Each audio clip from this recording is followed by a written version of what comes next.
Hi, guys, and welcome back to Interact's Grow podcast. So great to be with you all. As always, I'm your host, Jessmyn Solana. And with us today, we have all four of us: CEO Josh Haynam, Growth Manager Jackie Aguglia, and Social Content Manager Jesy Nelson. Guys, thanks for hopping on this week. And today, so this is something that we actually just started talking about yesterday, but sort of that there's three barriers to creating your quiz for your business. So we're going to start with the first one today. So tackling one of the three quiz marketing barriers. Part one, writing your quiz. Josh, do you want to start us off with why is writing your quiz a barrier when you're trying to put it together for your business? Oh, I was muted. Now I'm not muted. I would say I think the reason why it's a barrier and why it's difficult is it's like a second level way of thinking. Like you're not just writing something to convey an idea, you're writing questions and then you're connecting those to outcomes, and then you need a way to connect the two things. So it's like you have the base layer, which is like writing a question. You have the other base layer, which is like writing an outcome, but now you have to connect those two things. And I think every time you move up a layer of thinking, like in the computer world, it's literally like this. Like if you have a processor that's doing multi-threading is what it's called, I think. It's like 4 times more power goes into a multi-thread processor versus a single thread processor. So the thing about it, like writing a quiz is multi-thread processing, and it's just extremely exhausting to think about like, oh, I'm writing this question, but how is it going to connect to the outcomes, and how does it connect to the other questions, and do I need a branch off of this question, and what happens if they answer this one this way? What does it mean about the person, right? And I think from day one in 2012, when we made our first quiz, this was the thing that would take weeks and months and sometimes years to figure out how to write one of these quizzes. So that's my best assumption of why it's difficult. And after writing like thousands of them myself, that's my takeaway too. It's just like it is very difficult to think about things at that higher order, especially if you're like running a business and you have a million other things to do. You don't really have time to like step back and like map this all out. Love that. And Jackie, you mentioned earlier that you're writing some for affiliates of ours who are mostly, coaches and consultants. Do you have anything to add to that? Yeah, I would just say, I mean, I'm one of those people that just come up with hundreds of ideas. And I think that happens a lot in the quiz creation process too. There's different angles that you can take with your quiz. So even if like I guess sometimes if you start out with one idea as you're building it, you're like, oh no, this other idea will actually work better. So then you're like trying to make five quizzes into one, or you keep changing your mind and it takes longer, and then you're just burning yourself out. It's taking too long, so you just kind of give up. So I would just add that because, yeah, I mean, but I think that it's also the same reason that Josh was saying, because you have to think about how to build a quiz differently than like how do you apply your idea to a quiz, right? Like what does it look like in the back end, and how does it actually come together? Um, but yeah, and then just like all the different ways that you can use a quiz and the angles that you can take add to the amount of time that it will take you to come up with your best idea. It sounds like there is definitely such a thing as sort of like mental fatigue in trying to come up with all the parts of creating your quiz. Jesy, I know you're out and about on our social media all the time, so you're seeing a ton of quizzes. What would you say are the top three elements that make a great quiz? I would say there's more than three, but my top three would be that it really speaks to your target audience, and it's written in a way where they are completely engaged and they feel heard. And I would say that another really important part is that you inject your own style and your own voice into it, and it makes it a good reflection of your brand and who you are, and kind of introduces this new person to your business and everything that you're about. I would say those are my top picks. I love that you kind of called out how it should be about you. And this is something that I've said multiple times on many different podcasts is, at the end of the day, you're going to have a business that's similar to someone else. You're going to have a quiz that's similar to someone else's. But what stands out to your customers is who you are as a person. So making sure that your quiz sort of embodies all of that is super important. So we talked a little bit, Josh, you mentioned that it could take weeks to create your quiz. And most often customers come to us and they're like, no, I needed a quiz yesterday. This should already be ready. Make it for me now. And we've been talking a lot about AI. We're creating our own AI to solve this problem for people. But I think that's the biggest question is how will AI actually solve that problem for creating your quiz? Yeah. So Jesse's point made me think about that in a different light, because the thing about quizzes as we've been building this AI is that the framework of them, and that part that's actually really confusing, that higher order thinking, is what computers are super good at, because it's kind of how they're functioning right now. Like the processors that run AI are multi-thread processors, and it's the reason why like NVIDIA is supplanting Intel as the #1 processor maker in the world, because their processors are built for this like multi-thread processing instead of like linear, right? Which is what most like PCs were built on. So it's actually excellent at the very thing that humans struggle with. I myself include, all of us, I think, where it's like, oh, how do you connect these two different things together? So it's super good at that. It's also super good at taking what's already been established, like how do you write a question, which is another thing that a lot of people will get stuck on, because like OpenAI is basically trained on creating questions out of Wikipedia. So they fed it a bunch of Wikipedia and then told it to write questions based on that Wikipedia. So it like covers the two main elements that are really hard, which is like writing questions and then connecting questions to outcomes. But what it doesn't do is the thing that Jessy said, which is actually put your own style into it. And so you still have to do that component. And you can either do that by feeding it stuff that you've already written, and then it creates a quiz and just like transforms what you've written into a quiz. Or you can have it spit out something generic and then put your style on at the end. Either way, like just kind of depends on what type of thinker you are, which is a quiz, where it's like, you know, do you think better if you start with what you already have and then transform it?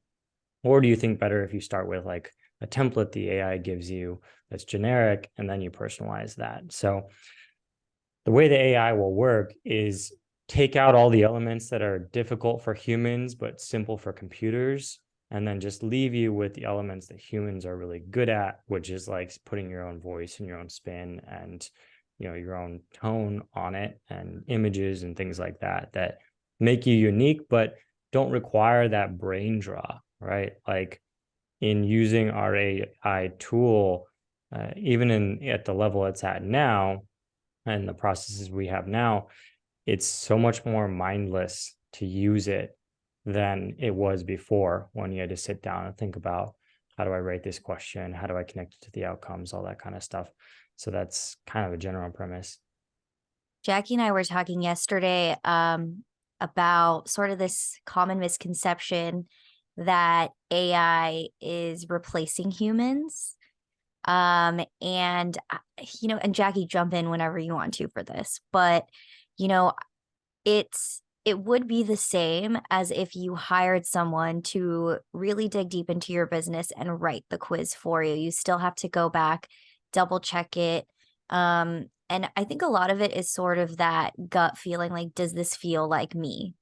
And even is the information correct? I don't know if we talked about this on the first episode when we talked about AI, but you know, making sure that there is no misinformation in there, or you know, that terms are being used correctly, especially if you're in like the wellness space or nutrition, things where it has to be accurate and really specific.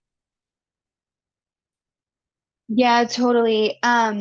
And I think that's where I think we've gotten I mean, go check out our content about the Chat GPT prompts that we're sharing, because that's where we're making it as easy as possible to give AI content that you've already created so that it can speak like you. But even when you do that, you'll like, we literally will put in the prompts and watch AI spit out whatever it's going to spit out, right? And you can see sometimes it doesn't answer a prompt fully, or a sentence comes through totally weird.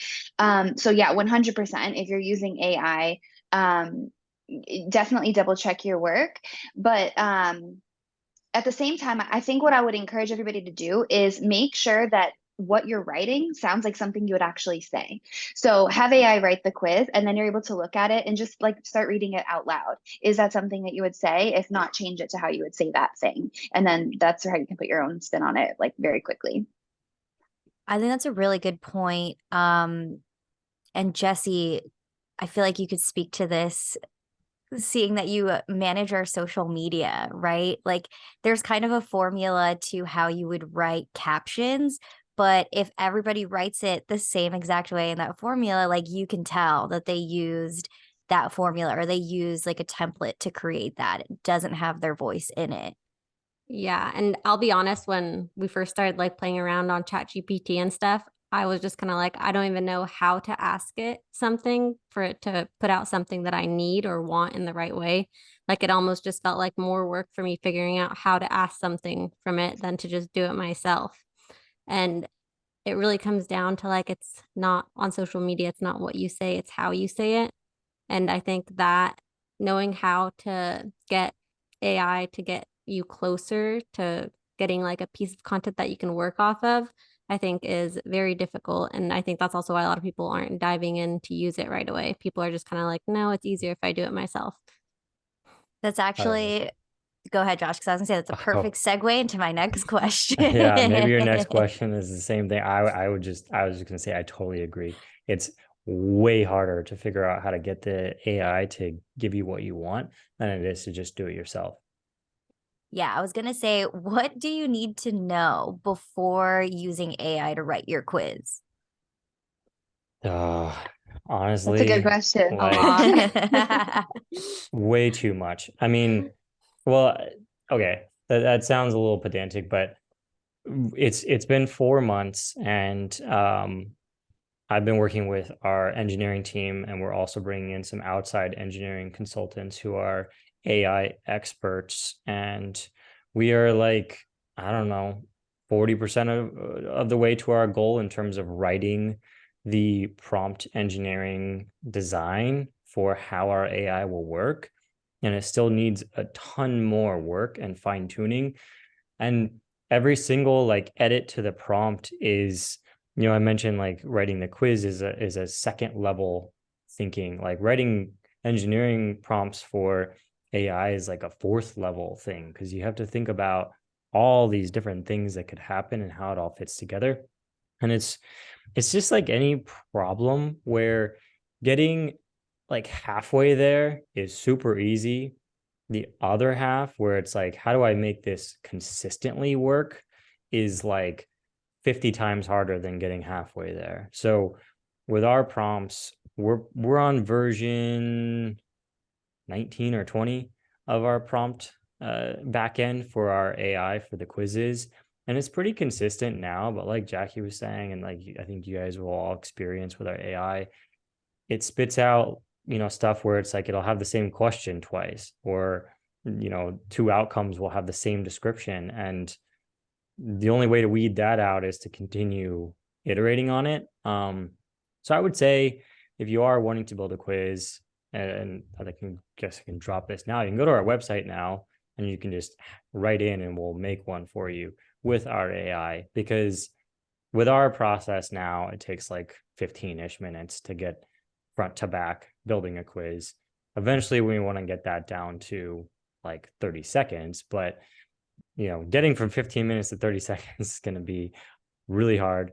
And like I said, we've been working for 4 months to get it from 3 weeks down to 15 minutes, which is a huge gain, but there's still a lot further to go. So I would say, if you do want to kind of go at it yourself, I would say that the structure is like, you got to start with your idea for your quiz, then figure out the outcomes, then figure out the questions, then figure out the scoring, then figure out the images, in that order. Our thing now does those all at the same time, which is why it is a lot faster. But getting it to do those all at the same time was like a feat of engineering that was very difficult and continues to be difficult and cause problems even for our AI expert engineers. We did do an episode a few, or I guess a couple weeks ago now, maybe 3 weeks ago now, about ChatGPT prompts that you could use if you wanted to do this on your own. But from what I remember, there is still a learning curve in, what to actually put in there in order for it to give you the output that you want. And with all things marketing, I guess I'll say this is that there is going to be some trial and error in figuring that out before it gives you what you want. You can't just give up right away. I will also But I will say, say, oh, go ahead. Go ahead, Jessy. Oh, I was going to say, but it's also funny when you put something in ChatGPT, and even if it gives you a little portion of it, that's correct. It feels like such a success. You're like, oh, like I can't use that whole paragraph, but 2 sentences of that are great, And then you're like, okay, it gives you some confidence. So even with people who are starting this, if it doesn't give you a perfect quiz from start to finish, it's going to feel great if it gives you 2 really good question ideas and stuff like that. So somewhere to start at least. I was going to encourage the exact same thing, that the way that we were just talking about it might sound a little hard if you've never looked at an AI UI, like an interface before. If you never looked at it, I was like, that's not right, is it? If you've never looked at an AI interface before, it might sound like this is like we're talking in code or it's really, really hard. But honestly, it can be really simple. And so if you just use the 5 prompts that we have from our blog to give you a shell of something, that's where it becomes so much easier. The idea is down, the different sections of the quiz that you're creating are down, and now you're just reading this out loud and editing it with your own style, your own voice to get it to the place that it needs to be. So I would just encourage everybody listening, if you haven't played around with AI yet, it's not as scary as it might sound sometimes when we're talking about it, because a prompt is simply like copy and paste from our blog, put it into ChatGPT or the playground, and then you hit enter and it comes out. And like Jessy was saying, it really does feel like a huge win when you're like, oh my God, why didn't I think of that title? But usually it's not even the title that you were thinking, right? It's like something else. And you're like, oh, I'll just change these little words because that's what I was trying to say. So it's pretty, I mean, it's really fun. I would definitely encourage everybody to try it if you haven't played around yet, because it can make the creation process so much faster. But you're not removing the human. You're just getting the shell down, the idea down, and then you're creating off of that. You lightly mentioned something that has to do with my next question. So we talked a little bit about ChatGPT prompts, knowing what to say in there, but you can actually use your existing content to repurpose into other types of content and feed that into the AI to get the output that you need. And what I mean by output is, I guess, the style that you need, whether it be a quiz or a blog post or social media captions and whatnot. What would you say is the best type of content to feed into the AI to get a quiz out there, or well, for it to create a quiz? It depends on the quiz type. So if you're doing an assessment, which is like what level of something are you at, or how proficient are you, or how healthy are you, something that's like a sliding scale, like you can be anywhere from beginner to expert, or novice to advanced, right? Then the best type is literally the definition of what it means to be an expert, which is probably going to be some sort of blog post, or maybe like a piece of a blog post. Like, if you're doing how healthy are you, you put in a article that explains what it means to be really healthy in your terms, right? Because these are all subjective. Like, it depends on what you actually think that means. So you can go to a generic place like Poe, which is what we use for creating our outcomes. It's from Quora, and it pulls in other people's definitions of what it means to be healthy, but then it's going to give you somebody else's definition of that. So it's best to put it in an article if you're doing an assessment. If you're doing a personality quiz, it's a little, there's not really a piece of content you can just feed it and have it make a quiz. If you feed it an article and tell it make a personality quiz based on this, it's really just going to get the idea from that article. It's not going to take like personality types So you really want to actually write out the personality types that you wanted to recommend at the end, or the different outcomes. So that's how you do that one. And then if you're doing a product quiz, that one's by far the easiest, because if you're selling products, you already have product titles and product descriptions. You literally just put those in a list, and you make a quiz of which product is right for you. So that's what you feed in for that. And then if you're doing a trivia like knowledge test, that also works off of an article. That one works best out of the box. It's the easiest. It's how the whole model was built anyways. So assessment and knowledge tests, you feed in articles. Personality, you want the outcomes. And then product, you just put in your product descriptions that are part of the quiz. Guys, Yeah. what? Can I just No, add to go that ahead. real quick, Jess? Yeah. Yes, I thought you were like, no, you can't add it. Get Yesterday, out of Josh showed us. here.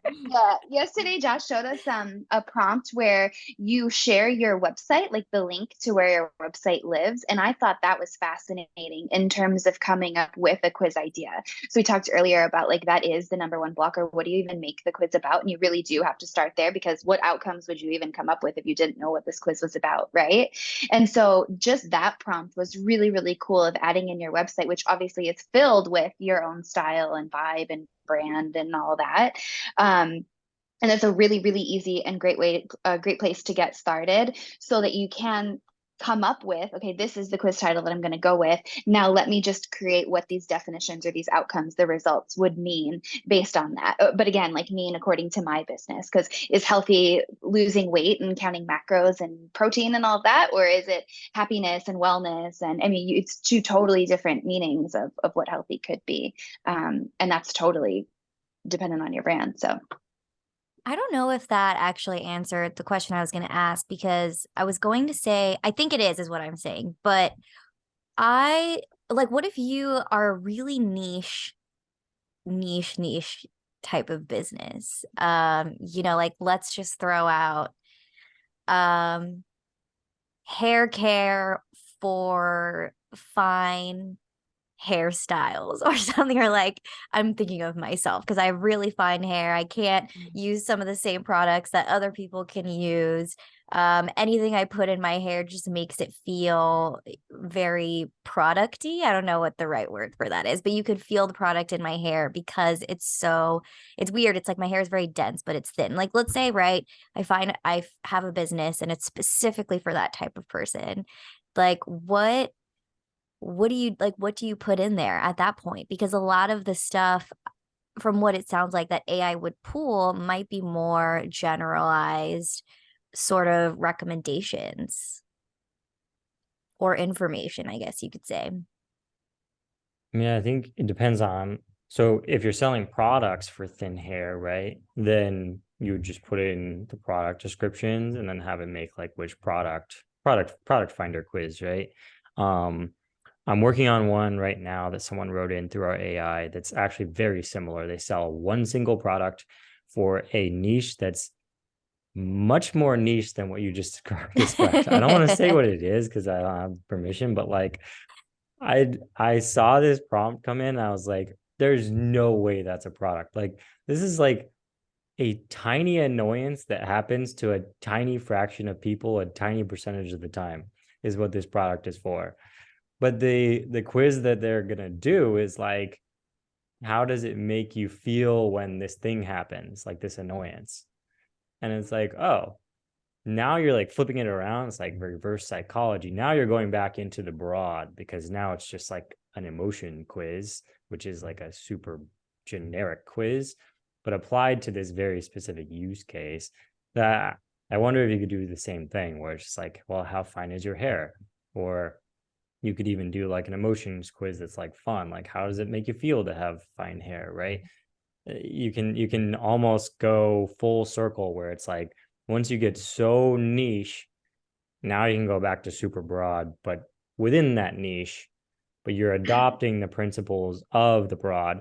And then you play to the AI strengths because it totally understands what a Myers-Briggs is and what an Enneagram is. So you could say, make me a how does it make me feel to have fine hair quiz in a Myers-Briggs style, and then it will tie your Myers-Briggs to fine hair and do it perfectly. Wow. This kind of like That's cool. reminds me of I feel like this came out a few years ago. You know, those like USB plug-in cup warmers for your coffee? Like, I just felt like I first saw it and I was like, you know what? It is kind of annoying. And, I learned more about it and I see it popping up everywhere. And I was like, wow. So thousands of other people are getting up every 10 minutes to microwave their coffee again. And that year for Christmas, I ended up with one. I was like, this is great. But never once did I think about how much of an annoyance it is that I have to get up and microwave my coffee all the time and how many other people are doing that exact same thing. And it was just this one product that so many people were like, yeah, that little annoyance solved. And it's funny. That exactly reminds me of that.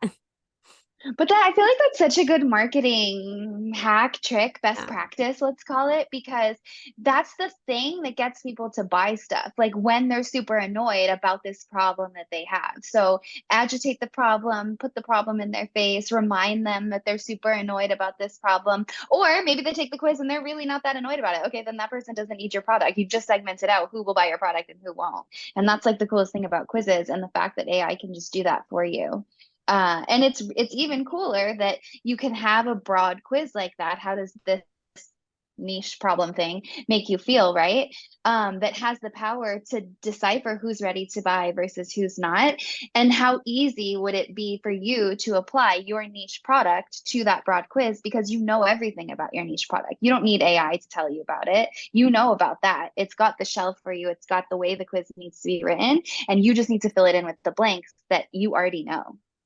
Yeah.